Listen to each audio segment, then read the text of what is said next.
Orang-orang terobsesi sekali untuk menjadi sukses. Tapi sebenarnya, apa yang mereka lihat tentang sebuah kesuksesan, mereka hanya melihat 1% dari keberhasilan. Tapi mereka tidak pernah melihat 99% apa yang dibalik keberhasilan tersebut.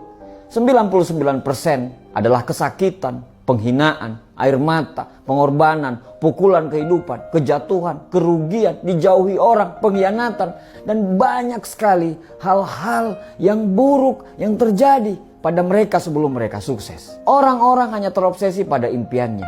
Tapi pada saat ditanya, apakah kamu berani menjalankan prosesnya? Mereka akan diam 1000 bahasa. Impian itu memang gratis. Tapi untuk mendapatkan impian itu, kamu harus berani membayar prosesnya.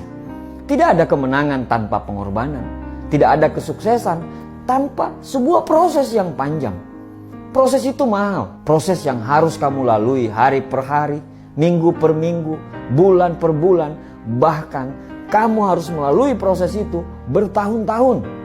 Proses yang tidak pernah tampak oleh orang-orang. Proses yang kamu lalui dari bangun tidur hingga tidur lagi. Proses yang tidak tampak untuk saat sekarang, tapi sangat berdampak untuk tahun-tahun yang akan datang. Muhammad Ali pernah berkata, "Aku sangat membenci tiap menit dalam latihan. Tapi aku selalu berkata, jangan berhenti menderita sekarang dan jalani sisa hidupmu sebagai seorang juara." Para juara fokus pada kemenangan. Para pecundang hanya fokus terhadap para juara.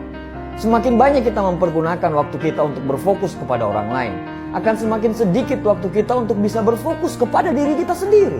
Semakin kita cemas terhadap orang lain, semakin akan memperlambat gerakan kita.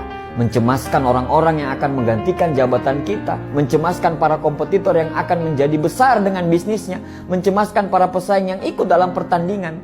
Semakin banyak kecemasan, semakin akan memperlambat gerakan kita. Kenapa kita harus mengeluarkan energi yang besar untuk berfokus kepada orang lain?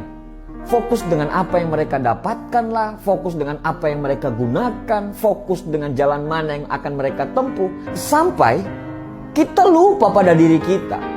Bahkan kita juga lupa siapa kita, di mana kita berada, dan kemana kita harus menuju. Apakah dengan berfokus kepada orang lain akan merubah semuanya?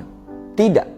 Satu-satunya cara supaya kita bisa menang adalah kita harus berfokus kepada kemenangan kita. Tidak usah peduli dengan orang lain. Jangan berpikir untuk mengalahkan mereka, tapi berusahalah untuk menjadi lebih baik dari kamu yang kemarin. Terus, tiap hari harus semakin baik dan jauh lebih baik. Hari ini harus lebih baik daripada hari yang kemarin. Dan besok harus lebih baik daripada hari ini. Berhentilah untuk mengeluh. Berhentilah untuk banyak protes. Berhentilah untuk menyalahkan orang lain. Berhentilah untuk selalu membuat alasan. Berhentilah untuk selalu melakukan pembenaran. Berhentilah untuk melakukan apapun yang akan menghambat kesuksesanmu. Dan mulailah untuk memantaskan diri. Beranilah untuk mengambil tanggung jawab. Jangan lari dari tanggung jawab itu. Bersiaplah untuk selalu terbentur. Anda terbentur lagi, selalu terbentur. Tapi pada akhirnya Anda akan terbentuk. Sukses itu bukan kebetulan. Kemenangan bukan kecelakaan. Sukses itu persiapan yang matang. Sukses itu kerja keras. Sukses itu doa. Sukses itu disiplin yang tinggi. Sukses itu konsistensi. Sukses itu perencanaan. Sukses itu mau belajar. Sukses itu pengorbanan, air mata, keringat, investasi, kerugian, kegagalan demi kegagalan. Yang pasti, jalan menuju sukses itu akan sangat terjal. Dan jalan itu hanya mau ditempuh oleh para pemenang. Dan jalan itu bukan untuk para pecundang. Pertanyaannya, kamu mau pilih menjadi pemenang atau kamu mau pilih jadi pecundang? Para pemenang bukan orang yang tidak pernah salah dan gagal. Tapi para pemenang adalah orang yang alergi mendengarkan kata menyerah.